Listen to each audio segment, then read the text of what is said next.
시청자 여러분 안녕하십니까? 헬로티비 뉴스 경남 주간 뉴스입니다. 첫 소식입니다. 한밤중에 갑자기 아이가 아픈데 데리고 갈 병원이 없다면 어떨까요?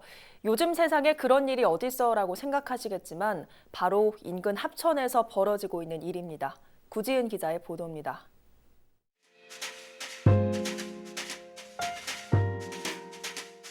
반나절은 간다고 봐야 돼요. 없어지니까 이런 불편함이 있더라고요.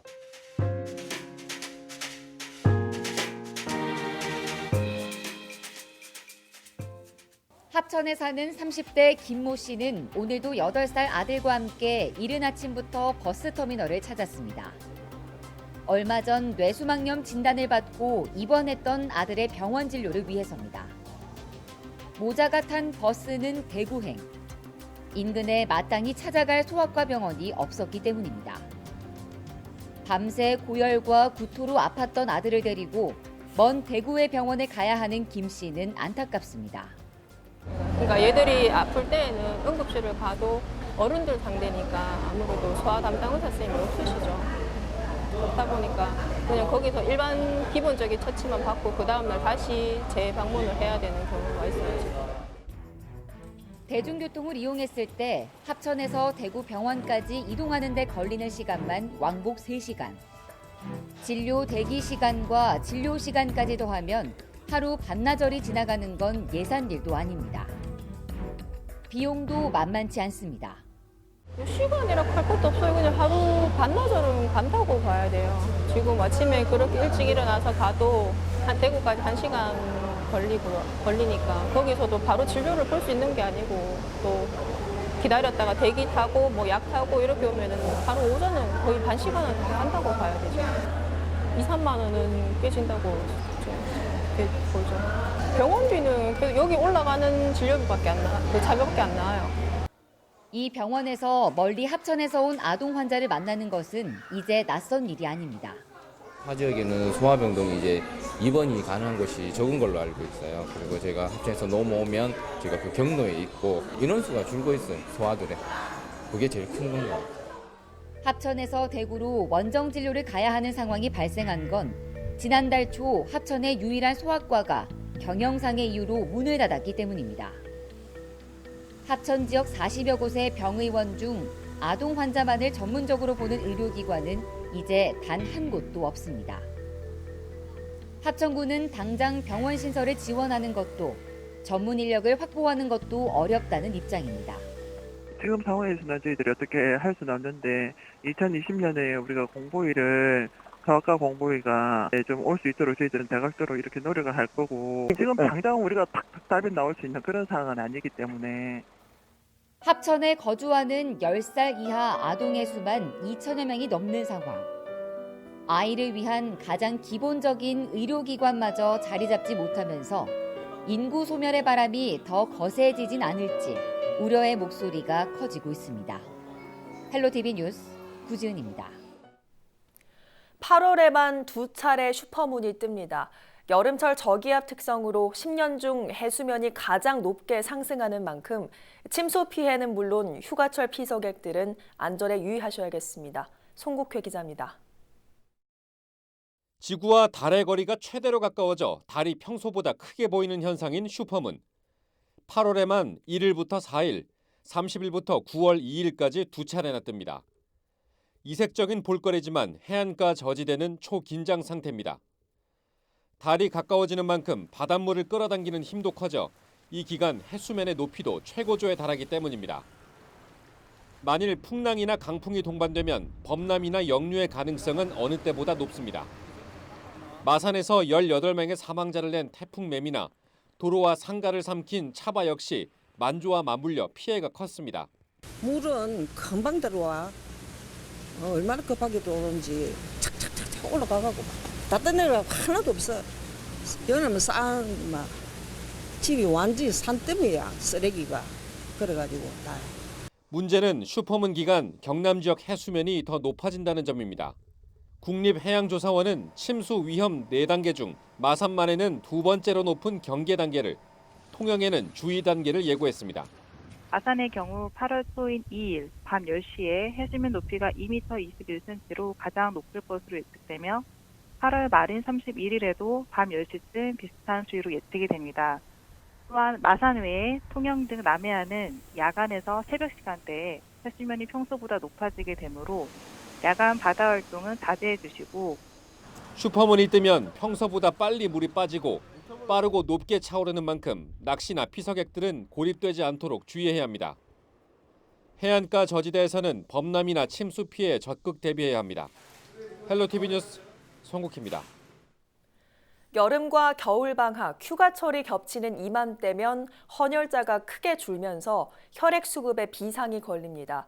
올해는 휴가 가기 전 헌혈로 생명을 살리는 소중한 나눔을 실천해보는 건 어떨까요? 김수정 기자가 보도합니다. 경남에서 가장 많은 헌혈자가 찾는 헌혈의 집 창원센터.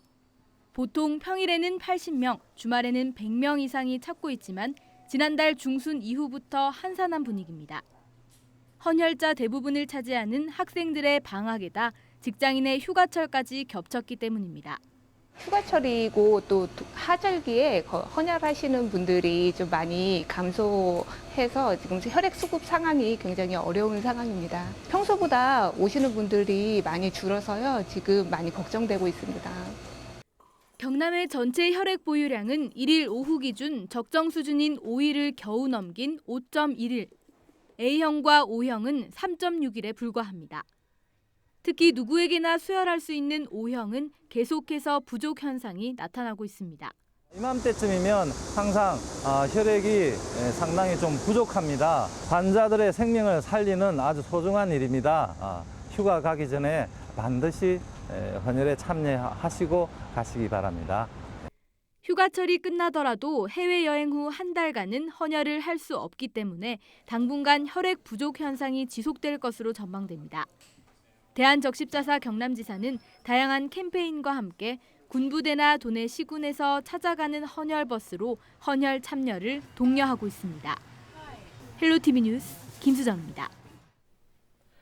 폭염에 바닷물도 서서히 끓어오르고 있습니다. 지난달 29일부터 남해안을 비롯한 전국에 고수온 관심 단계가 발령된 가운데 양식어민들은 어패류 지키기에 분주한 모습입니다. 보도에 표영민 기자입니다. 우럭과 지치 등 물고기 30만 마리를 양식하고 있는 경남 통영시 산야급의 한 가두리 양식장. 다 자란 우럭을 배에 실어 연안 위판장으로 옮기는 작업이 한창입니다. 해양수산부가 전국에 고수온 관심 단계를 발령하면서 양식 어류를 서둘러 출하하기 위해서입니다. 남해안 일부 지역은 고수온 상태로 불리는 벌써 26도에 임박했습니다. 어류 폐사가 시작되는 소온인 29도에는 미치지 않지만 올여름 더위가 길어질 것으로 보여 피해가 우려되는 상황. 양식어민들은 애지중지 키운 물고기들이 잘못되지 않을까 노심초사입니다. 양식장 위에 차광막을 설치하고 개체수를 조절하는 등 관리하기 시작했습니다. 매년 일어나는 고소온에 대해서는 저희들이 사전 판매로 인해서 어장의 사육 밀도를 좀 이렇게 최소화하고 고기를 사전 판매를 함으로써 피해를 최소화하는 데 저희들이 사실 중점을 두고 있었습니다. 어민들은 양식장 관리만으로 고소온 대비에 한계가 있는 만큼 소온의 영향을 받지 않는 육상 대형 수조 시설을 늘려줄 것을 요구하고 있습니다. 지난해 여름 발생한 고소온 현상으로 경남과 전남, 충남 등에서 폐사한 양식 어류는 6,400만 마리. 반복되는 양식 어류 떼죽음에 어민과 함께 소산당국, 각 지자체에도 비상이 걸렸습니다. 헬로티비 뉴스 표영민입니다. 가마솥 더위 속에서도 묵묵히 일하는 분들 우리 주변에 참 많은데요. 땡볕에 우편물과 물품 택배 구슬땀을 흘리는 우체국 집배원의 일과를 전주현 기자가 취재했습니다. 이른 아침부터 우체국 집배원들이 배달할 물건을 분주하게 정리합니다.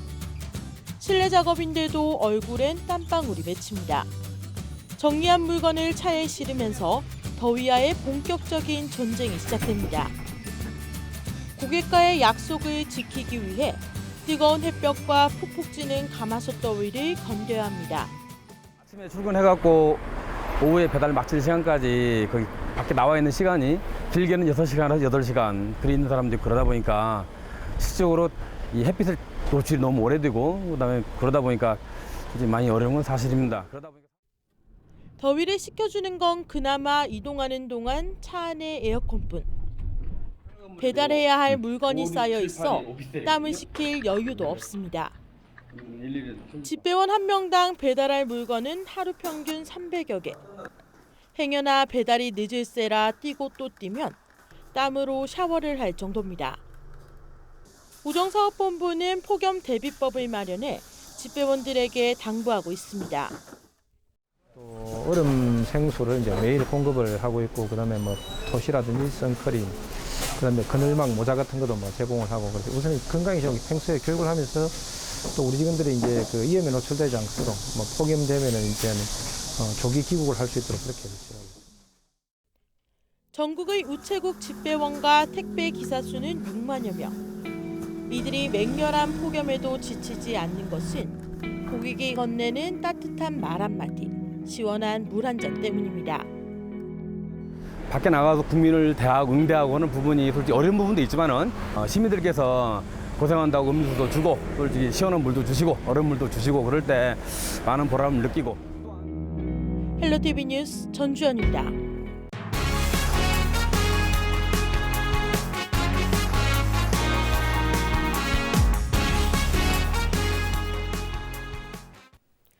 경부선의 종착지인 KTX 부산역, 하루 평균 4, 5만 명 정도의 시민들이 이용하고 있는데요. 동부산권과 양산, 부산과 인접한 울산에서 금정구 노포동에 KTX 중간역사를 설치해달라는 의회 차원의 세 번째 요구가 나왔습니다. 지역마다 정차역 설치를 요구하는 민원이 나오면서 자칫 고속철이 저속철이 될 수 있다는 우려도 나옵니다. 차선영 기자입니다. KTX 노포 중간역사 설치를 촉구하는 의회 차원의 세 번째 목소리가 나왔습니다. 지난해 12월 양산시의회와 기장군의회가 역사 설치를 위한 건의안을 채택했고 금정구의회가 동참 의사를 밝혔습니다. 3월엔 양산시에서 양산시의회와 기장군의회, 금정구의회가 다시 한번 설치를 위한 국토부와 한국철도공사의 적극적인 노력을 촉구했습니다. 4개월 만에 금정구의회에서 금정구의회 의원 건의안이 공동으로 발의됐습니다. 지역의 균형 발전 및 경제 성장, 나아가 국가적으로도 효율적인 교통 체제 정비를 위해 부산역과 울산역 사이 노포동 KTX 중간역사를 설치해야 한다고. 부산역 이용객은 하루 평균 4에서 5만 명. KTX 5개 노선 가운데 경부선의 운행 횟수가 53%를 차지하는 등 경부선의 종착역인 부산역 이용률이 높습니다. 이런 이유로 부산역 주변은 상습적인 교통 혼잡을 빚고 있는 것이 현실인데 세계 시군구에선 교통 인구의 분산 정책이 이제는 필요하다는 입장입니다. 금정구 노포동은 부산역과 울산역 사이 총 51.7km 중 중간이 울산 기점으로 27.5km 지점에 있어 양산과 동부상권, 부산에 인접한 울산 지역 등 150만 명 이상의 시민들에게 이용 혜택을 줄 수 있을 것으로 전망했습니다. 특히 경부고속도로 노포 IC와 부산 시외 버스터미널, 부산 도시철도 1호선과 부산 외곽순환도로 등 사통팔달의 교통 인프라가 집중돼 시너지를 발휘할 수 있을 것으로 보고 유치를 위해 적극 나설 계획입니다. 지역 주민들 역시 노포 KTX 중간 역사 설치 추진을 반겼습니다. 수색에서 타면 소랑이집까지 오는 시간이 1시간 걸리잖아. 그리고 또 새벽에 일나가 또 1시간 걸리 타고 가야 되고. 그러니까 청룡동에 살거든, 그 노포동 옆에. 그러면은 그 양산 사는 사람도 노포동 또 와서 탈 수 있고, 우리도 거기서 멀리 초랑까지 안 가고 타고 서울 땡 가면 되고. 하지만 지역별로 정차 요구가 거센 상황에서 국내 KTX 역사 거리가 점점 짧아지고 있어 운영 속도와 비용, 운행 시간 부분에서 신중하게 접근해야 한다는 목소리도 나옵니다. 실제로 국내 KTX의 평균 역간 거리는 46km, 유럽의 경우 78.5km인 것으로 분석되고 있습니다. 기장이나 우리 동부산 지역에 있는 지역민들의 어떤 그 양산이나 KTX 목포 역사가 들었으면은 아마 이용 편의성 부분들은 좀 있을 것 같습니다. 그렇지만은 지금 또 부산시가 부전역 지하 역사를 추진 중이기 때문에 실질적으로 KTX의 저속화 부분에 대한 조금은 고민이 좀 들고, 그렇다면은 여러 가지 부분은 좀 더 면밀한 검토가 좀 필요하지 않나 이런 생각이 좀 듭니다. 코레일과 국토교통부에선 이 부분에 대해선 검토 계획이 없는 상태, 타당성, 용역 등 시 차원의 요청이 있을 경우 들여다보겠다는 입장입니다. 부산시에선 부전 복합역 개발 사업을 통해 부전역 KTX 정차역 설치를 위한 타당성 용역비를 확보해 진행할 예정으로 추가적인 역사 설치는 부담인 상황. 노포동 KTX 중간 역사 설치를 위한 금정구의회 의원 건의안이 공동 발의되면서 부산과 양산, 울산 등 지역을 넘어선 유치 목소리에 힘이 실릴 수 있을지 주목됩니다. 헬로티비 뉴스 차선영입니다. 여행사나 은행에서 제공하는 여행 관련 서비스를 이용하면서 여행자 보험도 함께 가입하는 경우 많으실 겁니다. 물론 저렴해서 좋지만 보장 내용이 제한적이라는 건 기억하셔야겠습니다. 가입자의 90%는 보장 범위나 보험사도 모르고 가입하고 있었는데 정작 필요할 때 도움을 받지 못할 수도 있습니다. 안수민 기자의 보도입니다. 여행 상품을 사거나 환전을 하면 가입할 수 있는 결합 해외여행 보험. 공짜거나 가격이 저렴하지만 그만큼 보장 내역에 제약이 있습니다. 국내 결합 해외여행 보험의 3분의 2 이상이 해외 질병 의료비를 아예 보장해주지 않거나 100만 원 이내에서 보장하는 수준입니다. 여행자들이 여행지에서 가장 많이 겪을 수 있는 사고가 질병이나 휴대전화 분실인데 결합 해외여행 보험만 믿고 있다간 실제 필요할 때 도움을 받지 못할 수도 있는 겁니다. 특히 미국 등 의료비가 비싼 국가에선 제대로 된 보험이 없을 경우 의료비 폭탄을 맞을 수 있어 치료비 보상 범위 등 보험 내용을 더욱 자세하게 따져봐야 합니다. 스킨스쿠버나 암벽 등반, 스카이다이빙 등 일반 보험으로는 보상이 불가능한 항목들도 있습니다. 이 때문에 자신의 여행 스타일에 맞춰 상품들을 비교하고 특약 가입을 고려할 필요도 있습니다.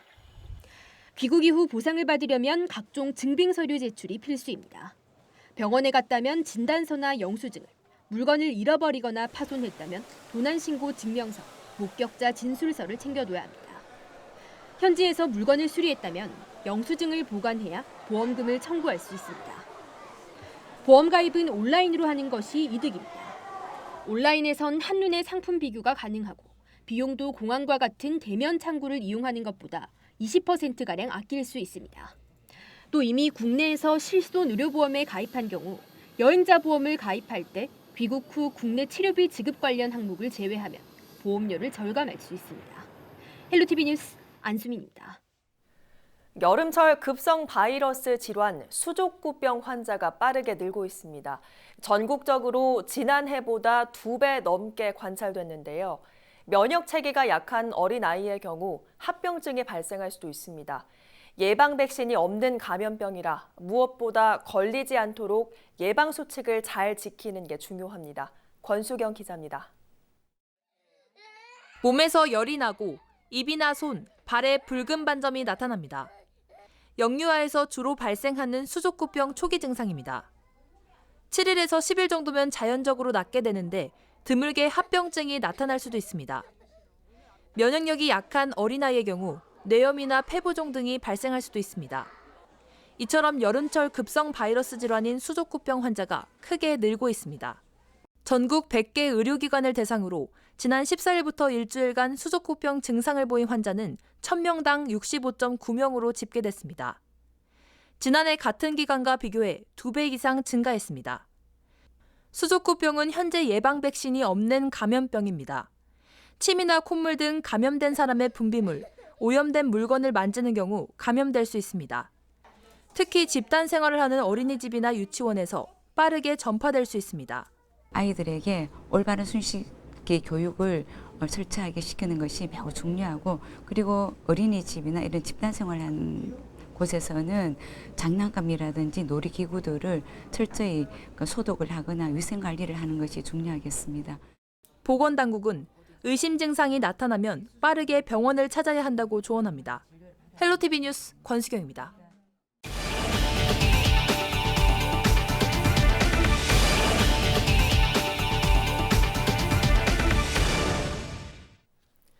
대통령의 여름 휴양지로 잘 알려진 거제 저도가 9월부터 일반인에게 공개됩니다. 지난달 30일 탐방 행사를 한 문재인 대통령은 이르면 오는 9월쯤 저도를 국민에게 돌려주겠다며 2017년 대선 공약을 지키게 돼 기쁘다고 전했습니다. 또 문 대통령은 함께한 김경수 도지사와 변광용 거제시장에게 저도 개방으로 거제 지역 경제와 관광업을 활성화할 수 있도록 철저히 준비하라고 당부했습니다. 저도는 오는 9월부터 1년간 산책로와 전망대, 해수욕장 등이 임시로 개방되며 청해대 등 군사 관련 시설은 개방되지 않습니다. 통영시가 올여름 해외여행 취소자를 대상으로 나라사랑 반값 이벤트를 실시합니다. 통영관광개발공사는 7월 1일부터 8월 31일 사이 해외여행 상품이나 항공권, 숙박권 등의 최소한 영수증을 제시하면 통영 케이블카와 어드벤처 타워 이용료를 50% 할인해 준다고 밝혔습니다. 반값 할인을 적용하면 성인 기준 1인당 16,500원 정도를 절약할 수 있습니다. 조선시대 옛 양산시였던 양산군의 지도가 공개됐습니다. 양산시립박물관은 19세기 초반 지금의 양산시의 지형을 수묵담체 기법으로 상세하게 그린 양산군 지도를 수집했다고 밝혔습니다. 이어 양산군 지도는 현존하는 양산 고지도 중 유일하게 대로를 따라 주점 위치를 자세히 표시하고 있어 당시 양산이 교통 요충지란 특성을 잘 보여주고 있다고 설명했습니다. 이 지도는 올해 4월 우리나라 한 문화재 수집가가 일본의 한 경매장에서 구입한 것을 양산시가 다시 사들이면서 우리나라에 알려졌습니다. 창녕 우포늪이 여름방학 생태관광 7선에 선정됐습니다. 여름방학 생태관광 7선은 환경부가 여름방학을 맞아 국립공원 야영장과 생태탐방원, 생태관광지역 중 국내 최고의 지역을 선정한 것입니다. 우포늪은 소백산 남천 야영장과 덕유산 덕유대 야영장, 한려해상 생태탐방원, 평창 얼음치마을, 제주 동백동산 등과 함께 여름방학 생태관광 7선으로 선정되는 쾌거를 이뤘습니다. 창녕 우포늪은 국내 최대 규모의 자연늪으로 지난해 세계 최초로 람사르 습지도시로 인증받은 바 있습니다. 경남 지역 농가당 평균 소득이 전국 시도 중 최하위를 기록했습니다. 통계청에 따르면 지난해 말 경남 지역 농가당 평균 소득은 3,752만 원으로 나타났으며 전국 평균 농가 소득인 4,206만 원보다 454만 원이나 적은 것으로 확인됐습니다. 이는 농가와 농가 인구가 급감한 데다 심각한 고령화가 원인인 것으로 분석됐습니다.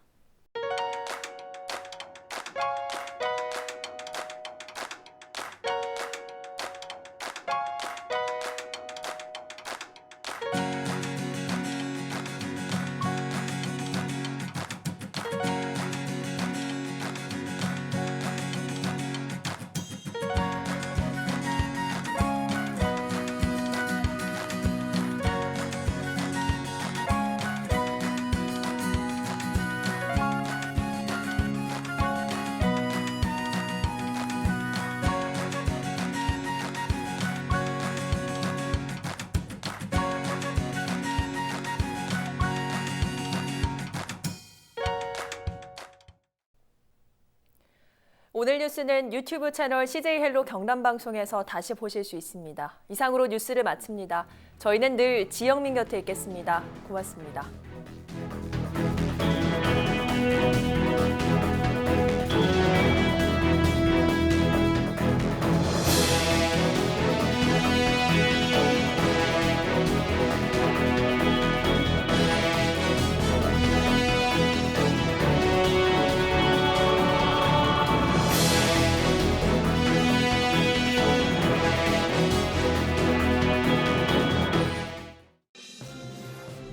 지역의 이슈 콕 짚어봅니다. 헬로 이슈 토크. 도내 쟁점 사항을 전문가와 함께 분석해보는 헬로 이슈토크의 김세진입니다. 오늘 함께해 주실 두 분 소개합니다. 경남도 정책자문단 유진상 창원대 교수 나오셨고요. 경남발전연구원 책임연구원을 지내셨던 안소동 시사평론가 나오셨습니다. 안녕하십니까? 반갑습니다. 네, 반갑습니다. 네, 먼저 이슈 짚어보기로 시작해 보겠습니다. 낙동강은 경남 양산의 식수 취수원입니다. 하지만 낙동강 인근에서 최근 수상 레포츠 업체들이 불법 영업을 하면서 취수원 오염이 우려되는 상황인데요. 자, 실태가 좀 심각하다고 하는데 어느 정도입니까? 네, 매년 여름이 되면은 이제 수상 레포츠 문제가 이제 발생을 하는데 경남의 양산 지역에 세 곳에서 이런 문제가 있다고 이제 소식이 들려오고 있습니다. 예. 지금까지 밝혀진 곳은 세 곳인데 물금읍 황산공원 내에 위치한 낙동강 생태탐방선 선착장, 네. 그리고 원덕면 화재리 인근, 용당리에 이제 신라시대 그 사당이 있죠. 용당리 가야진사 인근인데 이 장소에 이제 부유식 계류장을 불법으로 설치하고 동력선을 이용해서 이제 수상 스키라든지 우리가 바나나 모양과 비슷한 바나나 네. 보트라든지 뭐 여러 가지 수상 레포츠 기구를 운영하면서 이용자를 모으고 있다는데 동호인들이 주축이 되어 있는데 이분들이 영업적인 행위를 하고 있는지는 아직까지는 그것까지는 정확하게 이제 알 수가 없지만은 네. 예. 계류장이 설치된 곳은 이제 특히 문제가 된 것은 부산과 양산 시민들에게 식수를 제공하기 위해서 물을 모으는 치수구역입니다. 예. 그리고 개발 제한 구역이죠. 여기에 이제 수상 레포츠가 등장을 하게 되면은 이용객들의 여러 가지 음식물 쓰레기라든지 그다음에 여기 이제 동력선이 있다고 합니다. 동력선에는 이제 기름을 가지고 동력을 이용해서 가지 않습니까? 그러면은 네. 기름 유출 문제라든지 그다음에 안전 문제죠. 불법으로 하다 보니까 만약에 안전사고가 나면은 누구 하나가 책임을 질 수가 없다는 거죠. 예. 그래서 더욱이 이제 인근에는 황산공원이라든지 가야진사죠. 이런 것들은 이제 지역에서는 유명한 관광지인데 네. 가까이서 이런 불법 사태가 일어난다는 것은 참 보기에 좀 안타까운 일이죠. 예, 사실 이 문제는 매년 이맘때면 늘 지적되는 문제인데 올해도 여전한 것 같습니다. 그러면 근본 원인은 뭐 제도적 장치가 미흡해서입니까? 아니면 이런 것들을 하는 업주들의 인식이 문제입니까? 그 작년에 저도 이제 자전거 낙동강변 자전거 타는 걸 좋아하는데요. 자전거 타고 가다가 배가 있길래 한번 tas어요. 근데 사실 어떻게 보면 저도 이 준 전문가에 해당하는데 제가 여기서 배를 타도 되는지 안 되는지를 전혀 인지를 못했고 이제 물론 그 배를 태워주는 분은 이게 불법인지 아닌지 알고 있었겠죠. 그리고 이제 거기 여러분들 낙동강변 가보시면 알겠지만 녹조가 너무 심해가지고 이게 과연 상수도 물을 수원을 받는 곳인지 아닌지 이게 편말이나 이런 게 없으면 알 길이 없어요. 그래서 당연히 뭐 배 정도는 타도 되나 보다 이렇게 돼 있기 때문에 사실 이게 이쪽 관리하는 입장에서 홍보를 하거나 이런 게 부족한 측면이 분명히 있는 것 같고요. 오늘 오전에 그렇다면 과연 이걸 그냥 이분들이 이렇게 대대적으로 계류장을 만들어서 장사하듯이 하는 건 불법이 분명한데 그럼 내 개인적으로 내 보트를 가져와서 타는 게 불법인지 아닌지를 확인하려고 제가 한 5군데 아침에 무슨 양산시 안전관리청 또 수질관리과 그쪽에서 모른다고 그래가지고 전 너무 좀 어이가 없는 게 담당자한테 그 고소한 담당자한테 물어봤더니 이거 일반인이 배를 타도 되는지 안 타도 되는지는 자기는 잘 모르겠대요. 근데 불법 계류 시설인 건 분명해서 그걸 고소를 했다 그래서 제가 한 5군데 그 양산시 관련 그다음에 낙동강 관련 부서에다 전화를 했는데 담당자가 그럼 일반인이 배를 그냥 좀 타도 되는지 안 되는지 이게 불법인지 아닌지를 오늘 또 확인을 못 하고 온 거예요. 방송 전까지. 그래서 아마 제 추측컨대 이 관리하는 어떤 관리 주체가 명확하지 않거나 시스템이 부재한 게 분명한 것 같고요. 그다음에 이번에 불법으로 이제 그 고소가 돼가지고 지금 현재 경찰 조사 받고 나서 검찰까지 지금 가 있는 상태인데 이게 정확하게 계류장을 이용한 수상 레포츠 행위 허가받지 않은 그러니까 계류장이 되게 중요한 것 같아요. 그게 이제 위법이고 양산경찰서를 통해서 다시 검찰로 송치됐는데 중요한 건 여전히 그게 행위가 계속 되고 있다는 거죠. 예. 근데 어떻게 해서 행위가 일어나나 봤더니 직접적으로 돈을 받으면 이게 너무 불법이라는 게 확연히 드러나니까 회원제로 운영을 하는 거예요. 인터넷에 대대적으로 광고를 해서 예. 회원을 모은 다음에 현장에서 돈을 받는 게 아니라 회비를 받는 거죠. 그래서 그 회비를 받은 회원들한테만 이렇게 배를 이용할 수 있게 하는데 이게 이제 불법이라는 건 이미 경찰에서 밝혀졌기 때문에 네. 양산시에서 단속에 나서서 이렇게 단속을 가면 이 계류장이 부유식이거든요. 네. 그걸 옮겨가지고 양산에서 김해 쪽으로 옮겨요. 예. 그 단속이 오면 다시 이렇게 옮기고. 그래서 작년에도 제가 이게 방송에 나간 걸로 알고 있는데 이렇게 계속해서 고소당하고 하는데도 버젓이 이게 된다는 것은 행정을 뭐 쉽게 말해서 조롱한다는 거죠. 또는 행정에서 시스템이 부재하거나 감시를 제대로 못하고 있거나 컨트롤 타워가 없다는 반증일 수도 있는 겁니다. 그래서 양쪽 다 뭔가 문제가 있는 것으로 저는 보입니다. 예, 어쨌든 이런 행위들이 반복될수록 많은 시민들의 식수원이 오염되는 것이기 때문에 올해는 좀 더 강력한 대책이 분명 필요할 것 같아요. 네, 이 수상물놀이는 이제 계절적으로 발생하는 문제인데 양산시나 뭐 양산경찰서, 그다음에 낙동강 유역 환경청에서 이제 관심을 가지고 나서고 있는데 건전하기 쉽지 않은 모양입니다. 인근에 이제 원동면에 베네골이라는 우리가 이 지역에서 유명한 관광지가 있죠. 네. 여기에는 이제 냇가에 이제 발만 담궈도 뭐 여러 가지 이제 행정관청으로부터 지적을 받고 맞습니다. 하는데 뭐 여기에 비해서는 상당히 좀 불합리하고 불공정한 게 많이 있죠. 그래서 양산시에서는 검찰의 어떤 처분 결과가 나오면은 변상금까지 물려서 아주 강력한 대응 조치를 하겠다고 발표를 하고 있는데, 네.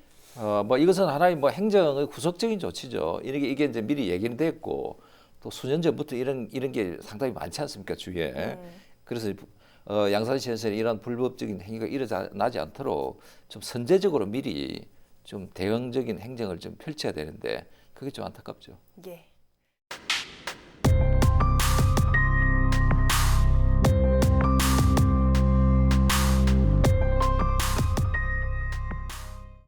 본주대로 들어가 보겠습니다. 창원시 진해구에 국내에서 가장 높은 이순신 동상 건립이 추진되고 있습니다. 하지만 이를 두고 시의회도 시민들도 갑론을박인데요. 어떤 쟁점들이 있는지 오늘 헬로 이스토크에서 짚어보겠습니다. 자, 일단 창원시는 2021년에 완공할 계획이라고 밝혔는데 주요 내용 설명 좀 해주시죠. 네. 대단한 이제 동상 타워 건립 계획이 이제 발표가 됐는데 창원시는 국내 대표 랜드마크로 우리 지역에 이순신 장군 동상을 세우겠다. 예. 이런 발표를 했죠. 진해에 대발령 정상부에 옛 이제 군부대터인데 이게 시유지로 되어 있죠. 여기에 세워서 높이는 약 100m라고 합니다. 네. 그래서 지금까지 이제 뭐 여러 가지 발표 이후에 개발 제한 구역 내 도시공원 시설의 어떤 시설 문제, 그다음에 건립의 타당성이라든지, 그다음에 어떤 고정적인 문제, 뭐 디자인 어떤 이런 절차에 관해서 이제 용역을 진행할 계획을 갖고 있는데, 네. 이 100m는 우리가 이제 살고 있는 아파트로 치면 약 30층 높이라고 합니다.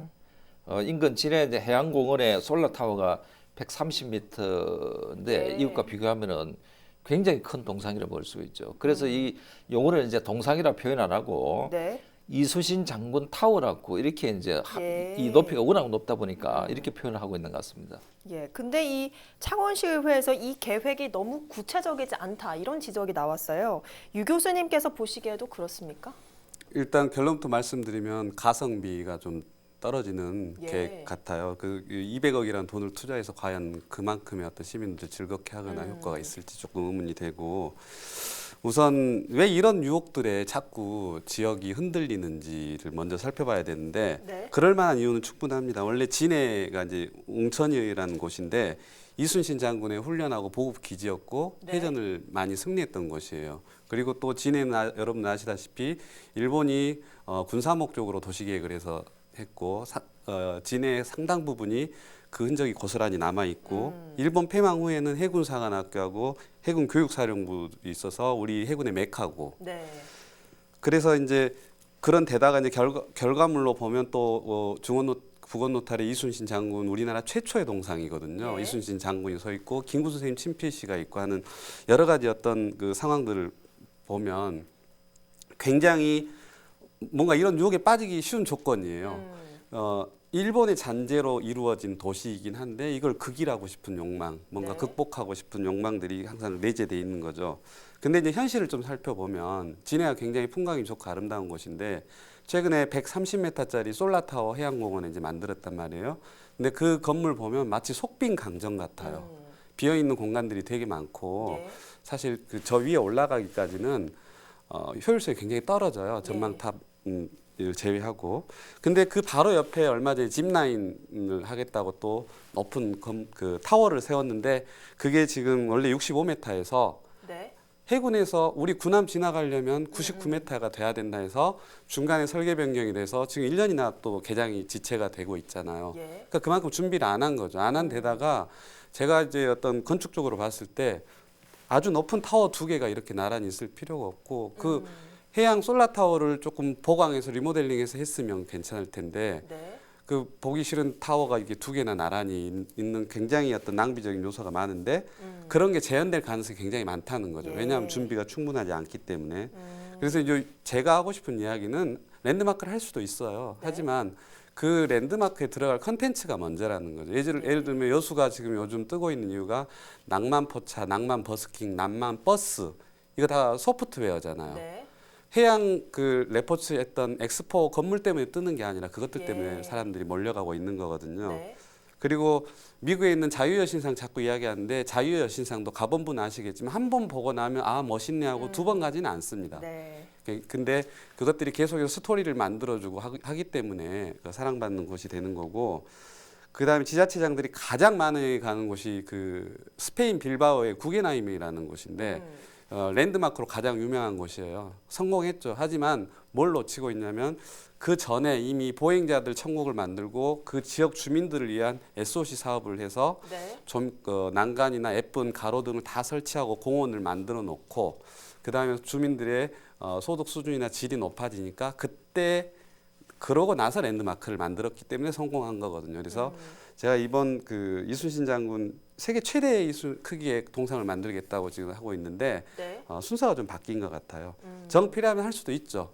하지만 그 돈을 우선 역사학자한테 줘서 컨텐츠나 스토리를 먼저 개발해서 안에 어떤 행위들이 일어날 건지를 풍부하게 해놓고 만드는 게 우선이라고 생각을 합니다. 그러면 행정 경험이 풍부하신 평론가께서 보시기엔 어떻습니까? 확실히 뭐 부실한 계획 맞습니까? 랜드마크가 이제 창원에서 굉장히 그 세우겠다는 그 계획을 많이 세웠죠. 우리가 대표적으로 한번 돌아보면은 세계 최고의 655m 창원 관광타워 건립을 하자는 이제 제안 운동이 있었죠. 2013년도인데 이게 이제 물론 민간에서 제안한 건데 여기에 이제 창원에 뭐 여러 전문가들이 모여서 건립 추진위원회까지 만들었지만은 결국은 중도에서 이제 포기를 했죠. 포기한 이유는 도저히 이 사업은 실현 불가능하고 사업에 타당성이 없다. 이제 이렇게 해서 그 사업이 이제 중단이 됐는데 그때의 추정 사업비가 무려 1조 7천억 원입니다. 물론 이 사업은 민간이 뭐 한 민간에서 제안을 한 사업이지만은 만약에 이 사업이 진행이 됐더라면은 창원시로 봐서는 굉장히 그 행정적인 부담이라든지 재정적인 압박이라든지 여러 가지 문제가 저는 컸으리라고 보고 이렇게 저는 뭐 개인적으로 이렇게 환상적인 그 어떤 좀 심하게 말하면은 도화지에 어떤 그림을 그린 듯한 이런 어떤 제안이 아니었나 저는 막 그렇게 평가를 하고 싶고 이번에 그 제안한 이순신 장군 타워는 이제 공식적으로 허성무 시장이 이제 발표를 했죠. 이것도 아마 앞서 제가 말씀드린 그런 것과 유사한 여러 가지 뭐 난제들과 의문을 갖고 있는데 지금 당장 눈에 보이는 문제를 짚어보면은 첫째는 이제 예산 문제입니다. 지금 교수님이 이제 가성비 문제를 이제 언급을 했지만은 물론 200억이라는 예산은 뭐 다른 쪽에서 땡겨 쓰면 쓸 수는 있겠죠. 그런데 이 예산 사업을 가장 타당성 있고 합리성 있게 어떻게 이 200억을 조달할 것인가 이런 문제. 그다음에 거기는 고도 제한 지역입니다. 진해는 군사 지역이지 않습니까? 45m 이상이 되는 건물을 짓지 못하도록 되어 있습니다. 이런 문제는 해군하고 국방부하고 여러 가지 이제 문제를 풀어야 되는 문제. 그다음에 환경 영향 평가에서 거기는 그린벨트로 묶여 있습니다. 뭐 이런 그 시설 해제 문제, 뭐 이런 게 여러 가지 복합적으로 물려 있는데 허성무 시장은 뭐 이런 반응을 보고 뜻을 세우면은 자원은 어디서나 구해진다. 시민들이 뜻을 모아주기를 모아주는 게 중요하다. 이렇게 발표를 하고 있는데 뭐 이런 발언은 허 시장의 용기 있고 아주 그 의욕적인 발언은 보이지만은 네. 좀 이 문제는 좀 세심하게 좀 미래를 내다보고 준비를 해야 된다. 저는 그렇게 판단합니다.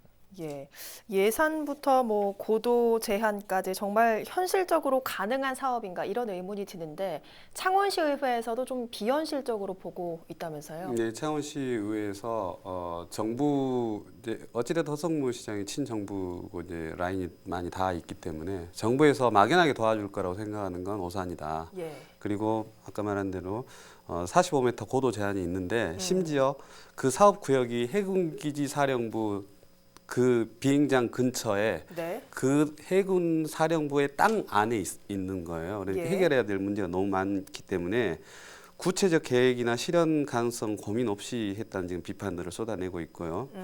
근데 제가 얼마 전에 이제 창원시장님하고 이제 사석에서 간담회 자리에서 이걸 한번 여쭤봤더니 이제 굉장한 자신감을 피력을 하는데 이게 평소에 그 봤을 때 본인이 이제 뭔가 우리한테 내놓지 않은 예산에 관련된 카드가 있는 것 같은 느낌을 예. 받았어요. 근데 물론 그건 극히 어떤 개인적인 의지 표명이고 사실 어떤 준비에 대한 우려, 시의회에서 우려하는 건 충분히 우려할 만한 사안이라고 봅니다. 그러면 아까도 좀 지적을 해주셨지만 이미 많은 타워들이 진해구에 있는데 예산을 또 들여서 세워야 하나 이런 부분에 대해서는 어떻게 보십니까? 네, 이미 이제 국내에 많은 지자체가 이수신 프로젝트를 활용을 하고 있죠. 지금 뭐 이수신과 관련해서는 동상만 하더라도 서울의 광화문, 뭐 그다음에 전라도의 진도, 여수, 목포에서 전부 9곳인데 경남에서도 이제 그 바닷가 인근 지자체에서는 전부 다 이순신에 대한 프로젝트를 지금 하고 있습니다. 그리고 이제 그 가까운 거제 같은 경우에는 거제 시장께서 창원의 이 이순신 동상보다도 무려 몇 배나 큰 3천억의 예산을 들여서 네. 초대형 이순신 동상과 전망대를 설치하겠다는 이런 계획을 갖고 있습니다.